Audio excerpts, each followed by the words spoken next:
algo muy importante fue que de todo lo que se habló aquí, dejaba descubierto cómo las instituciones, o incluso también el sector privado, carecen o no son suficientemente eficaces al momento de solucionar algún problema entre personas, ¿no? Entre iguales.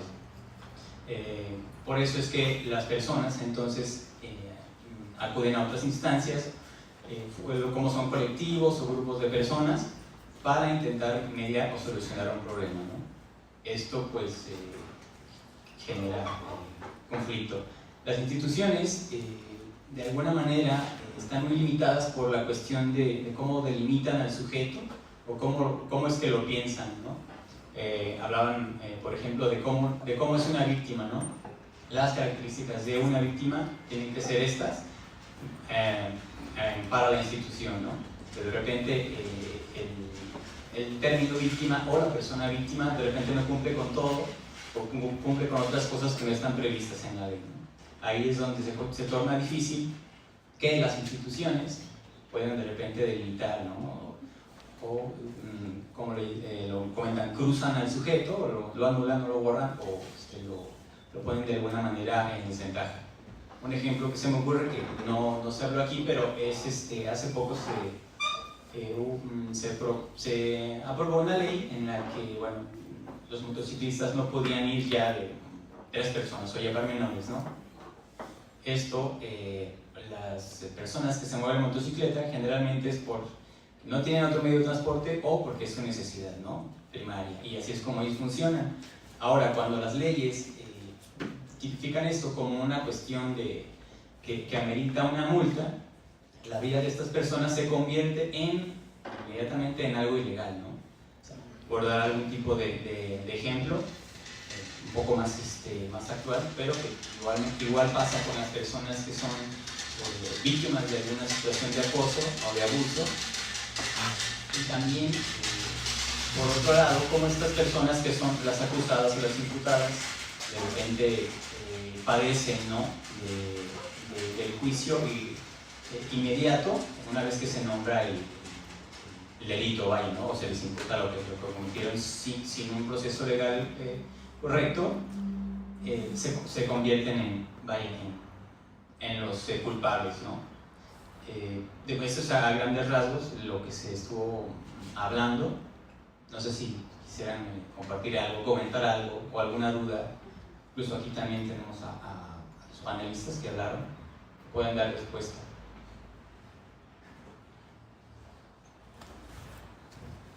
A mí me quedó una duda respecto a la ponencia de la maestra, perdón, no recuerdo su nombre.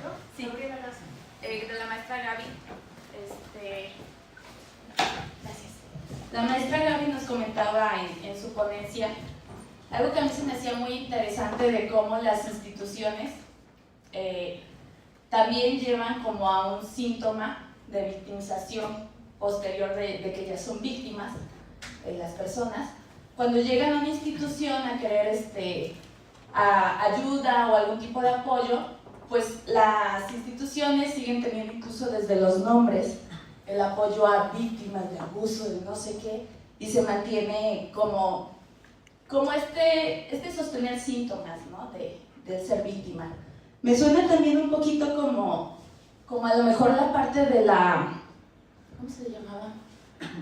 La antipsiquiatría, de cómo socialmente dictamos lo que tiene que ser una enfermedad mental, lo que tiene que ser una víctima, o cómo tiene que actuar después de, y entonces se me hizo muy interesante cómo eso también nos lleva a que en general las mujeres ahorita, fuera de que sí estamos en un peligro constante y situaciones así, también asumimos una postura de víctimas en todo, ¿no? Ya no hay como cavidad a réplica, a darte valor a ti, ya nos asumimos como víctimas en muchos aspectos, como los movimientos del Me Too y cosas así que dan parte a la difamación o falsas acusaciones a personas porque se hacen movimientos como sociales que dictan lo que tiene que ser una víctima, cómo tienen que actuar los demás, y se vuelve todo automático y súper peligroso, ¿no? Porque esta frase tan delicada como lo están viendo de yo sí te creo, sin dar cabida a la réplica, sin ver de dónde vienen las fuentes. Sí hay una denuncia formal, pero se hace viral y nos traga como sociedad, ¿no? Cuestiones así, ¿qué opina de eso?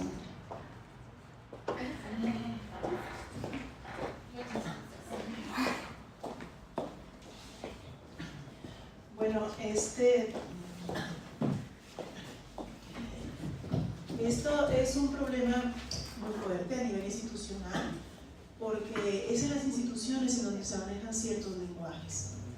Y son los lenguajes los que a veces hacen que la institución misma pueda elevar a nivel institucional y social una cosa que quiere a veces erradicar.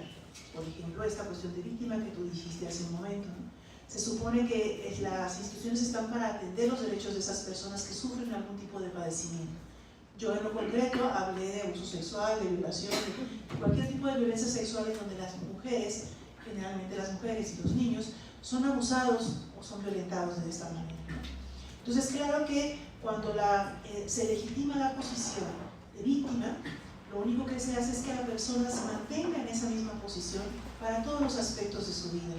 Y cuando se mantiene así, en todos los aspectos de su vida, justifica el no hacer lo que le toca hacer como persona responsable dentro de una sociedad, dentro de una comunidad, y formando lazos responsables y subjetivamente más libres en relación a lo que va a ser sus propios proyectos de vida y su colaboración con la comunidad. Entonces, obviamente, tú hablas ahorita incluso también de enfermedades mentales y de cuestiones que tienen que ver con los lenguajes de las instituciones, con las etiquetas que se pegan, ¿no? Y que obviamente a veces es cómodo. Si todos aquí, bueno, no sé si algunos hay psicólogos acá, pero eso se llama, son las ganancias secundarias, ¿no? Cuando me sirve de algo tener la etiqueta de víctima, porque así ya alguien va a hacer algo por mí.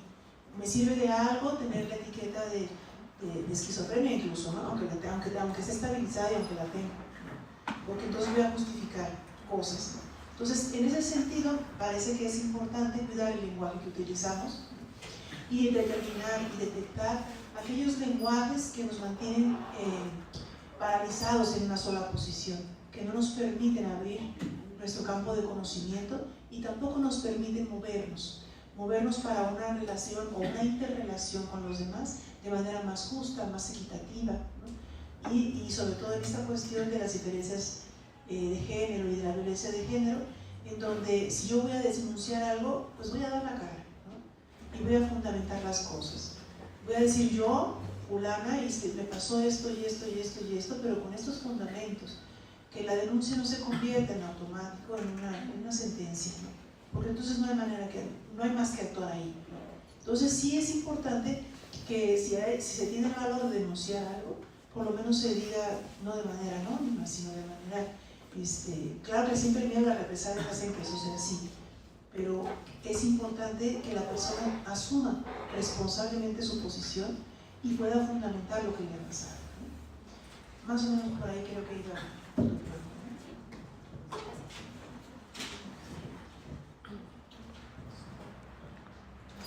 ¿Algún otro comentario, duda? Yo vi que era si no voy a platicar con nosotros. Hola chicos, bienvenidos. Yo les voy a platicar un poquito de lo que pasó este día. Creo que todos van llegando. Les voy a contar así a grandes rasgos para que ustedes platiquen con nosotros. Cuando iniciamos esta jornada, empezó la doctora Carolina hablando sobre una cuestión que creo que es importante y que sobre todo a nosotras las jóvenes estudiantes de repente las vivimos todos los días pero no nos atrevemos a platicar, ¿no? Y ella ponía una pregunta que decía, ¿por qué se objetiviza el cuerpo femenino dentro de la academia? ¿Cuántas veces no nos ha sucedido que un profesor o una profesora, si el chico está muy guapo, está ahí como de, ay, pues es que está, hola profesor, chin, está guapísimo, así, ¿no? Y no nos atrevemos a decirlo por temor a lo que nos vayan a decir o nos vayan a hacer o si nos van a afectar en las calificaciones, ¿no? Entonces, dado una circunstancia personal de la doctora Carolina, pues ella hace esta como reflexión filosófica sobre esta pregunta, ¿no? Y exponía las relaciones de poder en las que nosotros nos encontramos con nuestros maestros porque los vemos de alguna manera superiores y el temor que nosotros podemos pasar, ¿no? Seguido de ello, sigue la profesora María. Raúl. Ah, ok. Raúl, te voy a dejar hasta el final. Bueno, para darle secuencia a las charlas, la ponencia de la profesora María explicaba precisamente estas relaciones de poder con un filósofo famoso popular que se llama Michel Foucault. Entonces, ahí lo pueden anotar para cuando se vayan a su casa lo busquen en YouTube. Sí lo conocen. Muy bien. Entonces ella muy atinadamente nos explicaba como estas relaciones de poder, pero también nos decía que era muy importante que nosotros nos conociéramos primero a nosotros mismos para poder cuidar de los otros, ¿cierto? Y cuidar de nosotros mismos. Esto se parece mucho a lo que decía un filósofo que andaba ahí todo guapo también, que se llama Sócrates, que decía: conócete a ti mismo. Anótenle porque los van a revisar. Seguido de ello, la profesora María también.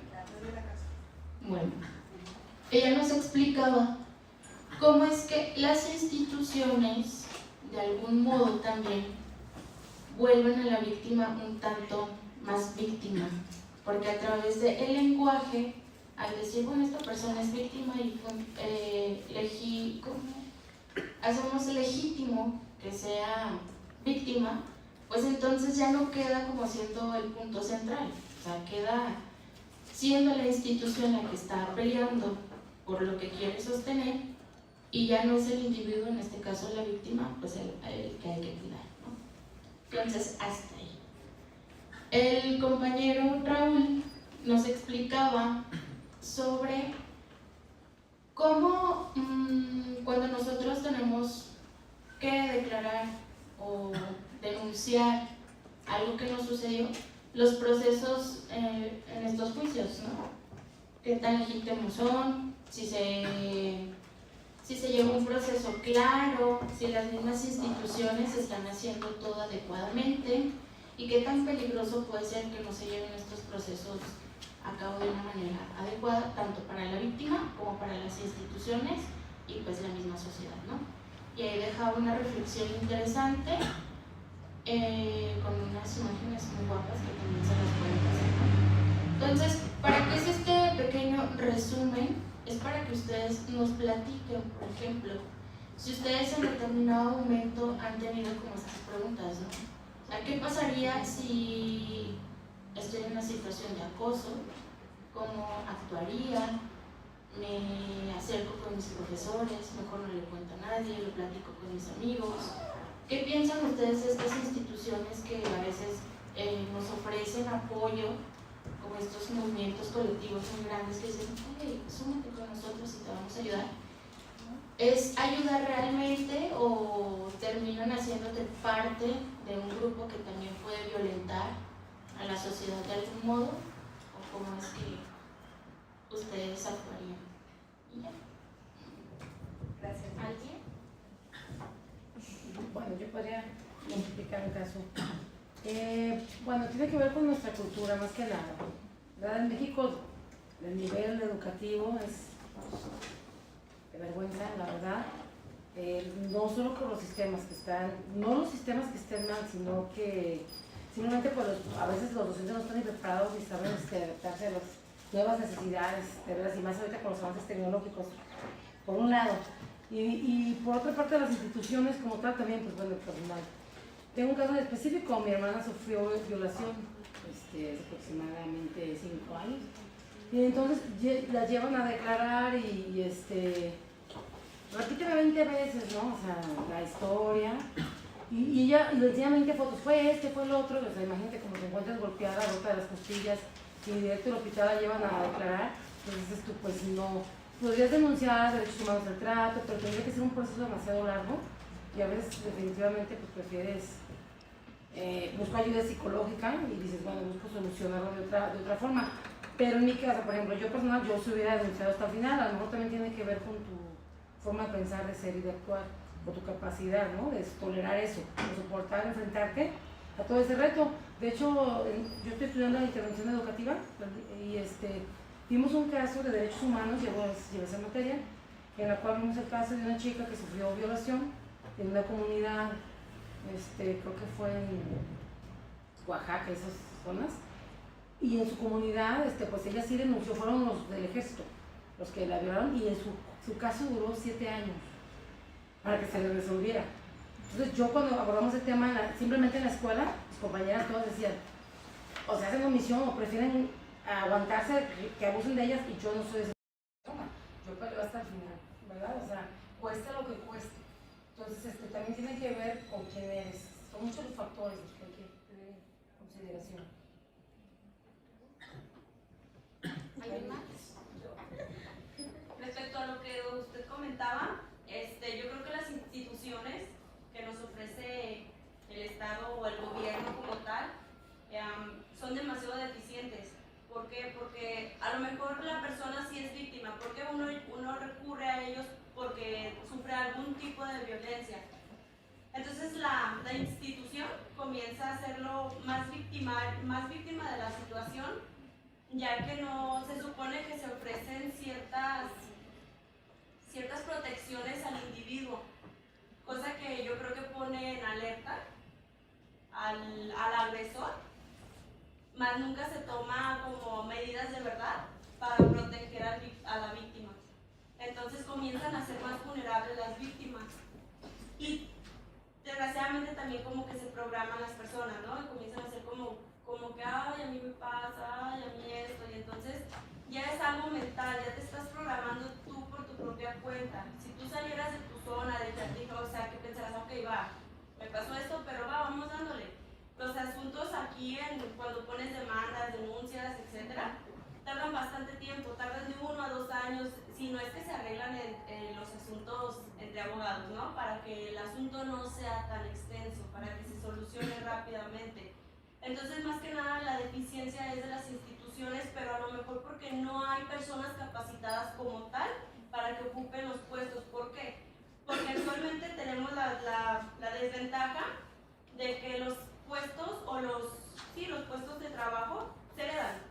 ¿Sabes qué? Ok, yo ya me voy a jubilar, entonces viene mi hijo fulano de tal, y entonces lo voy a heredar, pero ok, va.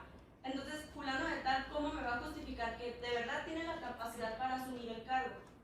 Entonces, desde ahí yo creo que por eso tenemos esa deficiencia en las instituciones, porque las personas que están dentro de ellas no están capacitadas para su cargo. Y tampoco los empiezan a justificar como que, empiezan a hacer sus, ¿cómo lo podría mencionar? Como sus tranzas. Y empiezan a meter documentos que ellos mismos pueden expedir con otros amigos. Entonces desde ahí yo creo que nos está arrastrando una ola que, ¿no? Está muy difícil de controlar.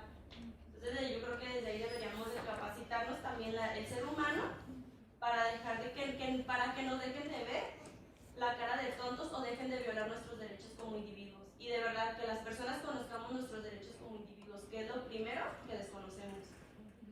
Muchas gracias. ¿Alguien más?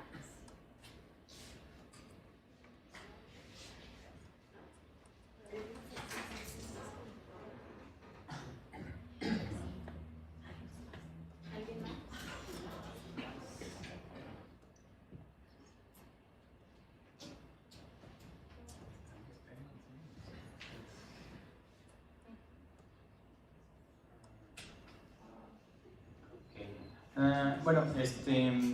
Bueno, originalmente íbamos a tener 3 mesas hablaban acerca de, la primera era de información y verdad, la segunda creo que era de opinión, la tercera, no la recuerdo, pero sobre todo en la cuestión de la información y la verdad, y en esta época de redes sociales donde la información nos llega pues de primera mano en nuestro celular, de repente nos enteramos de todas estas acusaciones, ¿no? Sobre todo en organizaciones que crean sus propias páginas, y entonces ahí uno puede hacer las denuncias, ¿no? Y se empiezan a sumar. No sé ustedes si han participado o han compartido o qué piensan acerca de este tipo de información que les llega, ¿no? Y qué hacen frente a ella. ¿La evalúan o la toman como por sentado o que dan que es verdad? ¿O qué hacen ustedes? No sé si tienen alguna experiencia de ese tipo.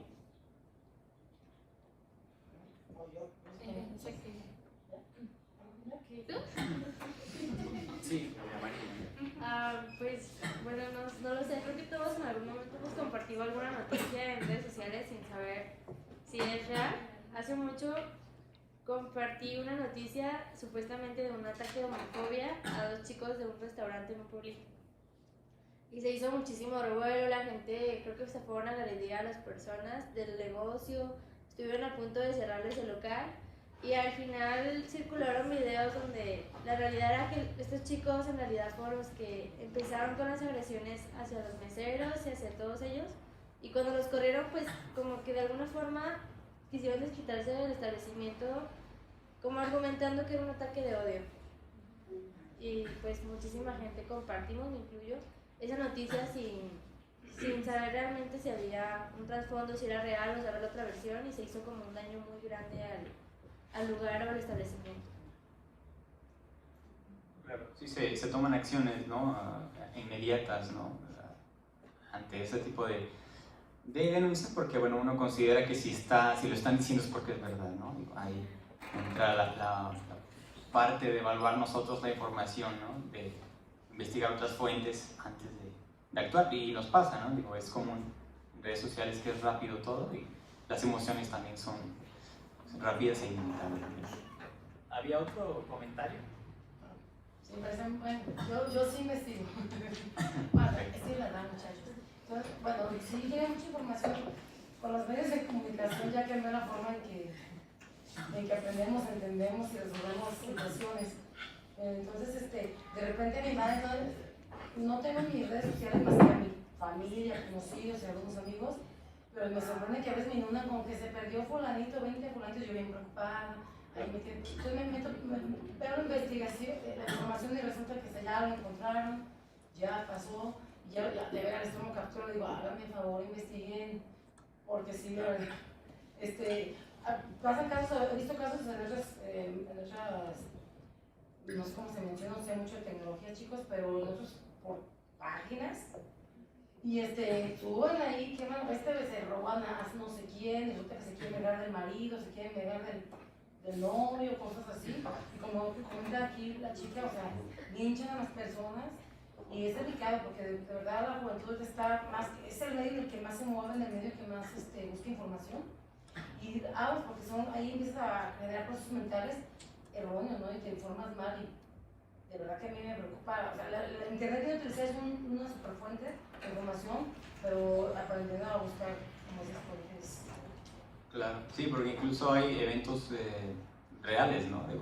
Yo creo que la mayoría son eventos reales que sí pasaron, pero se confunden con estos otros, ¿no? Que pueden que no sean reales o que sean que la información esté modificada, o incluso como que se reciclan, ¿no? Las noticias, y de repente ves que se acaba de perder una persona que viste hace un mes que se perdió, ¿no? Digo, también es el reciclaje, cómo circulan las noticias, las que de repente nos inundan, ¿no?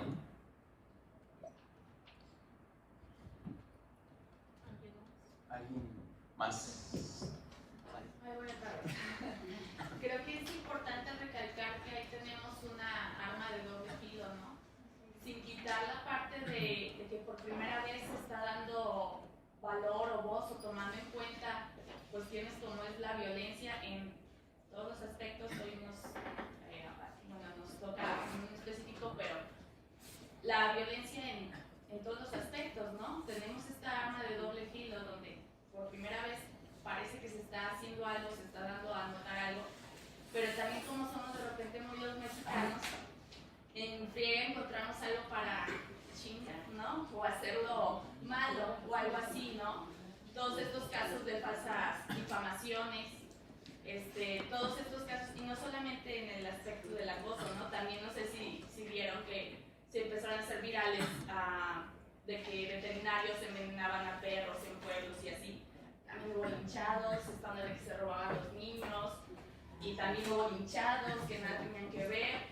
Entonces creo que lo que mencionaba la señora es bien importante, ¿no? Tenemos esta arma que es muy de peso, pero que también es muy delicada y de doble filo, ¿no?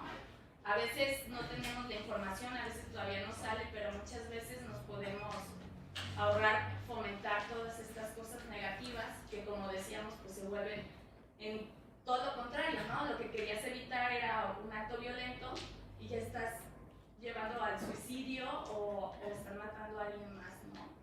Entonces, pues verlo desde ese punto, sí, a lo mejor lo de la investigación es bien importante, nos podría ahorrar de muchísimas cosas.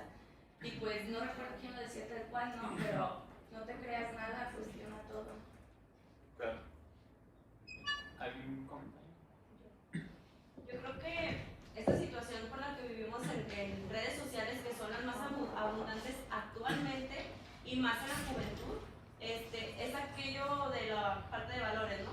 Sobre todo la conciencia hacia esas noticias que a la verdad nos podrían servir de bastante las redes sociales. ¿Para qué? Para comunicarnos así de pronto y decir, ok, aquí hay una alerta y vamos, unámonos de verdad y hagamos lo que se encuentre, o que el extraviado llegue, o que se haga justicia, pero de verdad. O sea, que no generemos más violencia, porque esto es lo que generamos, violencia al dar falsos testimonios. Creemos que si nosotros hacemos justicia ya, ok, va, se acabó. Pero no, realmente generamos más violencia por la falta de valor de conciencia, de que no pensamos si de verdad está pasando o no, solo actuamos por lo que usted comentaba, que los sentidos están a flor de piel. Entonces, ahí comenzamos a hacer un círculo vicioso de que violencia genera violencia por no saber actuar adecuadamente, y la falta de valores que la verdad nos está faltando a la humanidad.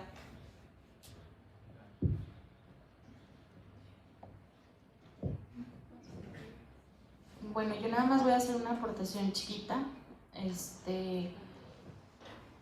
Bueno, no muchos me conocen, pero en algún tiempo estuve cubriendo notas aquí en Guadalajara y justo me tocó cubrir una nota cuando desaparecieron 3 chavos aquí en Jalisco y que hicieron una manifestación en la rotonda de Niños Héroes, y que fue una marcha muy loable, fue muchísima gente, dejaron un cartel ahí, muchas veladoras, y pues parece ser que la sociedad se conmovió demasiado y muchos estudiantes participaron en un acto donde pues ellos creían que estaban haciendo lo mejor para denunciar que en Jalisco se estaban perdiendo jóvenes estudiantes, ¿no?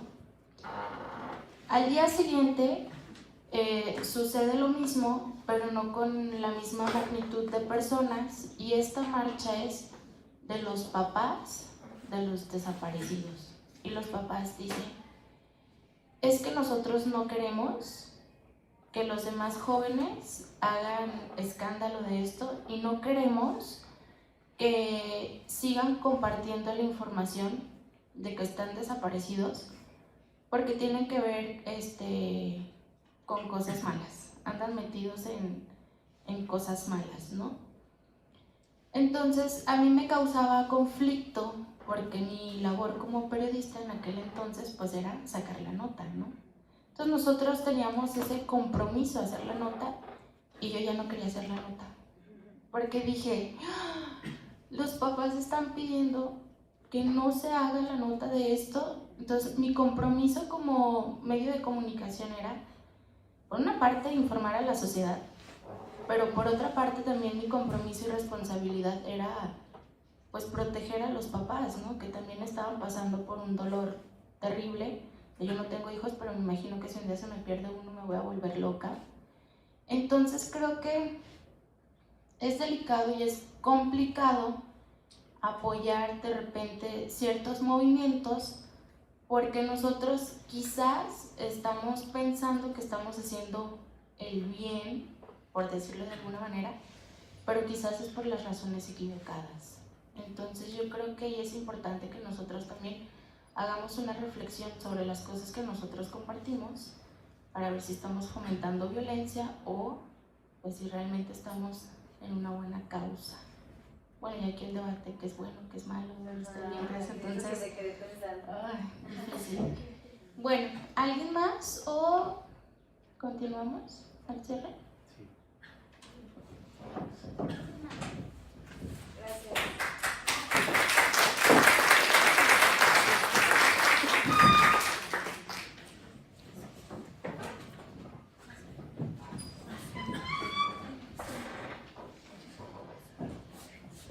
Bueno, pues esta jornada ya finaliza, en donde agradecemos su participación, su asistencia, el diálogo que se ha establecido en este tema, que pone el acento en la paradoja entre cómo las instituciones o los espacios juegan con o están inmersos en un campo de tensión en donde el poder depende del tipo de narraciones, ya lo decía el maestro Luis en su participación, ¿no? Cómo, desde dónde estamos narrando, a partir de qué hechos estamos narrando, qué intereses tienen estas narraciones y cómo las narraciones cambian a partir de la persona que le emite, quien la recibe, y todo eso transversalizado por género, raza, edad, ¿no? Cotos de poder. En este caso, mi trabajo habló de la ilusoria dignidad del cuerpo femenino en la academia, tomando la academia como un campo de poder en donde las mujeres se objetivizan y no importa que sean doctoras, no importa que escriban, que publiquen, siempre se van a estar transversalizadas a partir de hechos masculinos como es el acoso o las jerarquías maestro-alumna, y nos damos cuenta cómo el lenguaje pasa a través de nuestros cuerpos y cómo estas narraciones que hacemos de nuestros casos o de nuestras experiencias se corporalizan y adquirimos el nombre de víctima, de mujer, de acosada, y a partir de ahí nos movemos por el mundo. Entonces esta jornada de trabajo ponía el acento en eso. Nunca vamos a llegar como a una conclusión o a una verdad absoluta. El objetivo era sembrar la semilla, la duda, el planteamiento y el que pensemos este tipo de cosas que generalmente las damos por dadas, ¿no? Ya se notó aquí con sus participaciones, cada uno tiene algo que contar. Si les podemos dar el micrófono no acabaríamos, pero ese es el punto, ¿no? Comenzar a dialogar sobre esos temas y comenzar a preguntarnos por qué las cosas se dan de cierta manera. Bueno, yo no había comentado mucho el motivo de la actividad, pero también tiene su raíz en experiencias de otras personas de las cuales yo me enteré, algunos amigos, conocidos y también algunos pacientes míos, digamos que se vieron en situaciones donde vinieron psicólogos o personas aparentemente para atender un problema o detener una violencia y acabaron generándose problemas más grandes, ¿no?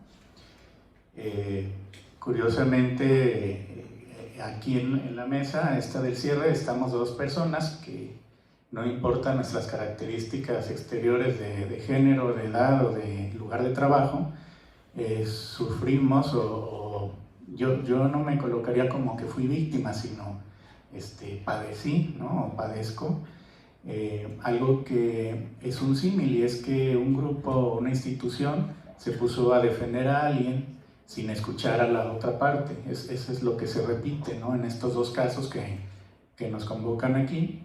Y entonces no es algo que esté situado, sino que es algo que puede producirse por ciertas lógicas, y algunas de estas lógicas las hablamos hoy. Ahora en el cierre yo quería comentar dos cosas, solamente como para empujar la reflexión a lo que le gusta mucho a los activistas, este concepto, ¿no? Que lo traen tanto en la boca, pero que creo que no lo ejercen, que es el de la deconstrucción, que es el de un conocimiento en sus fronteras, digamos, comenzar a cuestionarlo para ampliarlo, no para deshacerlo ni para negarlo. Y si eso lo trasladan a cualquier práctica o persona, pues queda claro que no va a quedar destruida esa persona o esa práctica, sino mejorada, digamos. Hace unos meses aquí en Guadalajara se presentó para recibir un doctorado honoris causa la doctora Judith Butler, que me parece que es a nivel mundial la representante más importante de los estudios de género en su obra pues, de los años 90, aunque ahora ella ha transitado hace unos 12 años más o menos, un poco más, hacia el tema de las vidas precarias y otros temas que tienen que ver con la vida que vale la pena vivirse y la que vale ser llorada. Sobre eso y sobre ese libro fue su ponencia aquí en el Paraninfo. Y me llamaba mucho la atención primeramente la paradoja de que recibiera un doctorado y ella estuviera hablando en un recinto de una universidad tan excluyente, ¿no? Primeramente en términos del acceso a la educación, una universidad que usa recursos de manera discrecional y que sus alumnos y profesores no tienen acceso a sus recintos de espectáculos, por ejemplo, y muchísimas cosas más. Y bueno, que estuviera alguien como Judith Butler, no sé qué tanto ella supiera, ¿no? Pero yo creo que sabiendo un poco eso, de todos modos, nos hizo un gran favor al venir a hablar a nuestra ciudad. Y yo lo que retomo de ella, de su concepto de la vida que produce duelo, es decir, dolor o mourn o grief en inglés, grievable, la vida que es llorable o que produce dolor, tendría que ser cualquier vida humana. Y yo rápidamente pensaba ejemplos en donde mucha gente que reposteó su visita y comenta que la lee, en la práctica y en lo cortito no se le nota esa relación con los demás. Podría poner muchos ejemplos. Uno de ellos muy reciente es esto de que, por ejemplo, ustedes saben cómo se llama el hombre que atropelló a una mujer que había acuchillado momentos antes y que la noticia salió porque era en Casa Jalisco. O sea, ¿saben cómo se llama él? Pero sí reconocen la noticia. Bueno, entonces ahí hay un ejemplo de cómo queda invisibilizada y borrada una vida que también se perdió, quizá por un mecanismo de justificación de que es una vida que vale menos, ¿no? De alguien que violentó. Pero si retrocedemos así como en esos videos de Enigma, ¿no? Donde todos somos otra vez bebés, cómo es que estas personas que están en ese video llegaron a ese punto. En algún punto la institución falló, la familia, los amigos, ellos mismos con sus capacidades, pero eran personas que convivían y que en algún momento se amaron, es decir, eran pareja. No, el primer día no se acuchillaron, sino que convivían. Entonces, ¿qué pasó en ese trayecto? Que quizá los encargados de mediar, al revés, quisieron tomar esa situación, como hemos dicho aquí, para sacar provecho, protagonizar, cobrar dinero o aumentar sus cifras de algo, ¿no? Entonces, una reflexión sobre ese tipo de vidas que, si no se consideran desde el punto de vista de lo que vive alguien así, lo único que le dejan es ocupar ese lugar de una vida que no vale y que es más fácil que se eche a perder o que se deseche, ¿no? Es como una consecuencia en conjunto, no hay que sacarlo del cuadro. Se llama Erwin, ¿no? Y hay personas en el Facebook que lo conocían cuando salió la noticia. Es decir, que igual que cuando dicen que alguien se pierde una mujer, bueno, él también es a lo mejor el hermano de alguien, el hijo de alguien y bla, bla, bla, ¿no? Creo que esta posición sexista de los genitales, ¿no? De una vida que vale porque es de un genital tal, va muy en contra de lo que el trabajo, por ejemplo, de Judith Butler planteó hace años. Ese es el ejemplo que yo decía, donde este pensamiento como que se normaliza y finalmente no se integra el saber que sí tenemos, pero que es más incómodo, más complicado y a veces no es tan entretenido, ¿no? Incorporarlo. Y el otro ejemplo es el de la ley cómo opera a veces ciegamente porque está escrita o porque alguien la va a usar en contra cuando se puede, rompiendo relaciones, afectando y pasando por encima de las personas. Y precisamente la figura de los jueces, los magistrados, está ahí para lo que es la jurisprudencia, es decir, la interpretación de las situaciones para que la ley no sea algo peor, ¿no? que el estado de las cosas que se está analizando. Todos conocen a la figura de Valentín Elizalde, ¿no? Que fue un cantante y que en el 2006, como dicen los medios, falleció, ¿no? Falleció de haberse atravesado, ¿no? En el camino de alguien que no lo quería. Bueno, ¿qué onda con el Vale? Hay una mujer que fue aparentemente como su segunda pareja, con la que tuvo una hija, había tenido una antes, de la cual se divorció porque sí se había casado, y en el divorcio pues establece que las posesiones de él se tienen que empezar a repartir. Entonces alguien que tuvo tanto éxito, ¿no? Tanta fama en tan poquitos años, recordemos que llegó hasta los 27 años, entonces en 4 o 5 años acumuló mucha fama, muchas presentaciones y obviamente mucho dinero.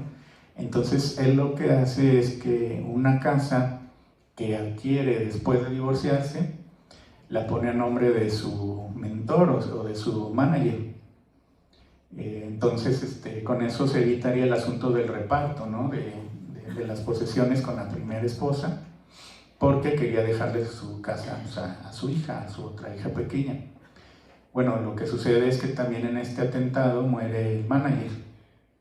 Y entonces, como los papeles decían que estaba a nombre de él, la casa quedó en manos de la esposa del manager, ¿no? Ese es un ejemplo donde la ley opera de una manera como automática y que puede ser usada precisamente como una ventaja sobre las personas, independientemente de cualquier otra cosa.